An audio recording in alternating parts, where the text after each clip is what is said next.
আবার দেখুন ফ্রেশ এই আজকের ফ্রাইড রাইস। আর কি হবে বলো, বলবো চিকেন চাপ। চিকেন চাপ, আচ্ছা ঠিক আছে। আর এদিকে কি খাচ্ছ তুমি সকালবেলা? বলো বলো কি চাউমিন। এই স্যালাড নিবি না?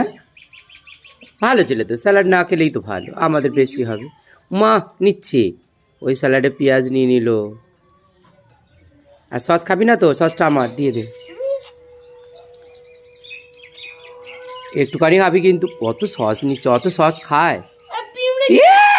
পিঁপড়েটা সস খেতে চলে গেছে। আর এদিকে গাজর, ক্যাপসিকাম, বিনস, আর এদিকে পেঁয়াজ ছাড়িয়ে রেখেছে, ফুলকপি, সব কাটাকুটি হচ্ছে। এদিকে কড়াইতে চাউমিন ভাজা হয়ে গেছে, তার মানে আজকে চিকেন চাপ বানাতেই হবে।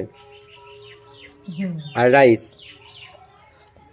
হচ্ছে, আর এদিকে সব ভাজা হয়ে গেছে, ফ্রাইড রাইসের সবজি।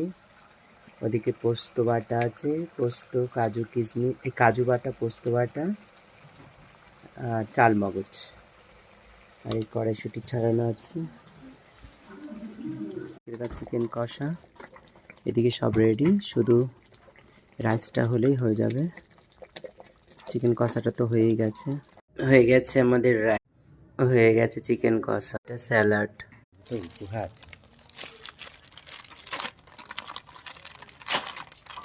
এটা কিসে? মেশোতে না, ফ্লিপকার্টে।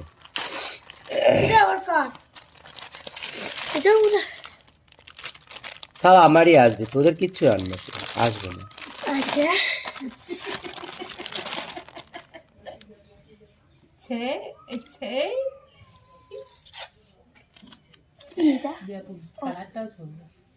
স্কিনি কালারে তো নিয়েছি আমি। ঝোড়াটা দেখানো হয়নি, আর এই মাটির হাঁড়ি কুড়ি কিনে এনেছিলাম, দেখানো হয়নি। এইটা একটা দোকানদার দাদা ভাই, আমি 10 টাকা দিয়েছিলাম, আমাকে এই 3টে জিনিস গিফট করেছে। আর এই উনুন, হাঁড়ি, এই সরাটা, কড়া, আর এটা কি বলে, শিলনোড়া, এটা খুন্তি, আর এই সরাটা, এইগুলো নিয়েছে 40। আর এটা হলো নতুন বাজার, দেখুন।